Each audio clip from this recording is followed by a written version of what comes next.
Good morning. So here's the long-awaited sharpening video for kitchen knives. I'll do another one for outdoor knives another day. Um, Today I'm going to be starting off with the little paring knife. This is about a 30 or maybe 40-year-old Pacific Professional knife, Macassar and brass handle, and this one has a secondary bevel which looks like this. Okay, so the knife blade tapers a little bit, and then there's a secondary bit coming down to the edge. When these knives are ground, the knife maker, if it's a good one, will actually grind them to the correct angle. The trick is to maintain that angle. It's very easy to go, if you want to sharpen quickly, very easy to go steep and just take off a little corner of the bevel, and that's usually what happens when you sharpen on a steel like this. It gets you a quick edge, gets you an edge that cuts, but it's not an ideal edge. So with this one, I'm going to go get it back to the original bevel. The way I do this, I've got a magnifying glass here, so I can look at the edge, and I'm going to put with a Sharpie that works. I'm going to put a line along the secondary bevel and into the actual blade itself, and do that on both sides. Now the purpose of this is to show where I'm actually taking metal off the blade.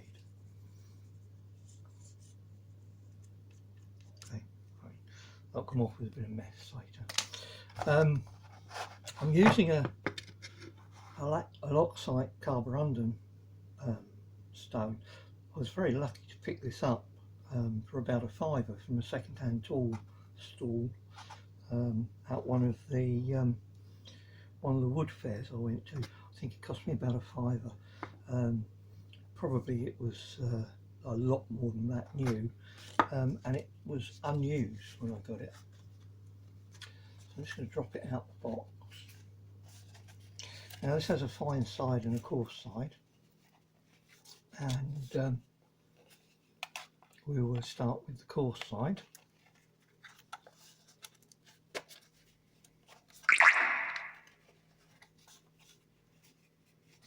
Gosh, okay, so there you can see this is the coarse side, this is the fine side.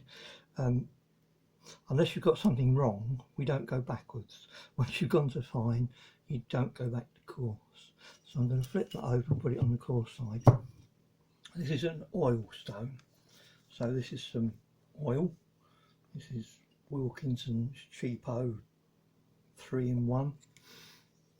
I'm just going to put not too much, don't swamp it, but just enough oil on to act as a cutting. And I'm going to put the knife on, and I've sharpened this knife several times so I know roughly the angle. So I'm going to put the knife on and take one sweep along the blade. Okay, now I'm getting the magnifying glass, and I'm going to have a look at what I've done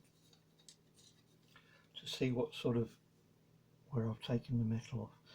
And actually I pretty well got the angle there. So now it's a question of maintaining that angle. So I'm just going to push this over the stone, putting on a little bit of pressure, and trying to cover the whole blade. So as well as pushing forward, I'm moving along. That's actually harder with a longer knife. and I'll be doing my filleting knife later. And I might do the other Pacific Professional as well, which is the big 12-inch chef's knife. Okay, check with your magnifying glass again. I don't know whether this is going to video.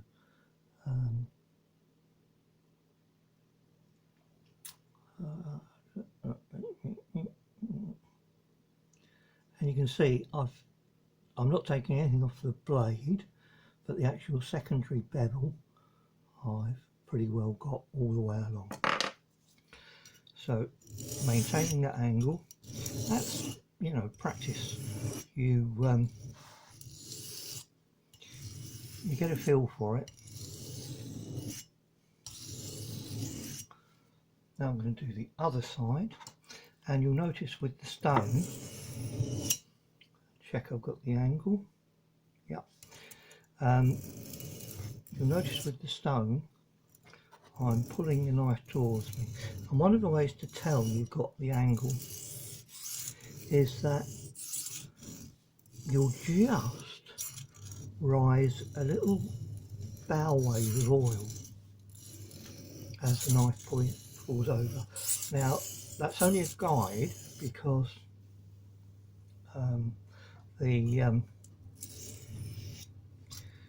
you could be too steep, and then you get two secondary bevels, one a little too steep. Now this knife wasn't too blunt, so I'm not going to do too much more on the fine side. White. You don't want to contaminate the fine stone with the I don't know whether this comes through, but you can see I've removed the Sharpie just from the bevel and from the whole bevel. So now I've got the right angle. It wasn't too blunt, so it's probably sharp enough. Now I'm going to do with the fine stone, same thing, exactly the same idea. Put the Sharpie back on.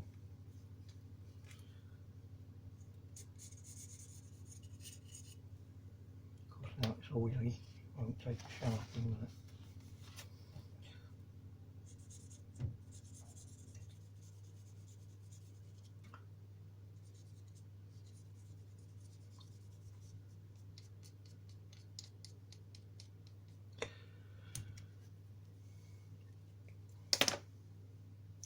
And same thing, do a sweep, check you're getting all the Sharpie off.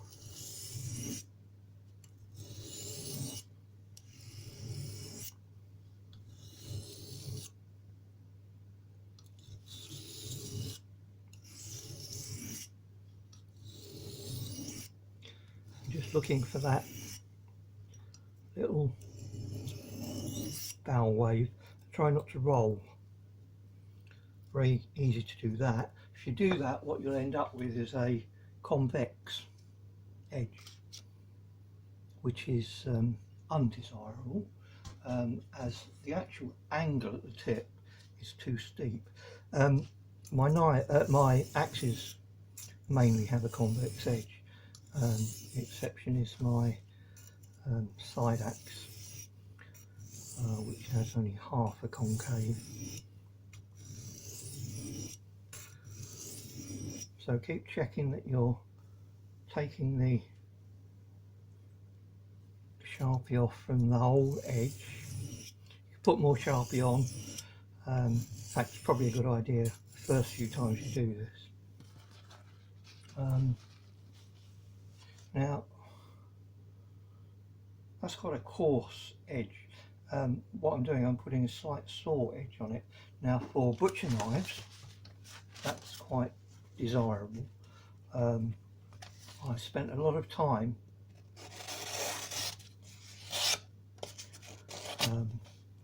sharpening my friend's butcher knives when I was working in France to a nice polished edge. Now, best way to test the edge, of course, is to cut something. I've got a old Indian takeaway here. and that's sliding through, and you can see it's leaving quite a clean edge, and there's no effort. So that's actually sharp. That's sharp enough to use. It's not shaving sharp. I think for kitchen knives, perhaps shaving sharp is a bit too far. I will show you my Scandi, my outdoor knife, and that will be shaving sharp. Okay,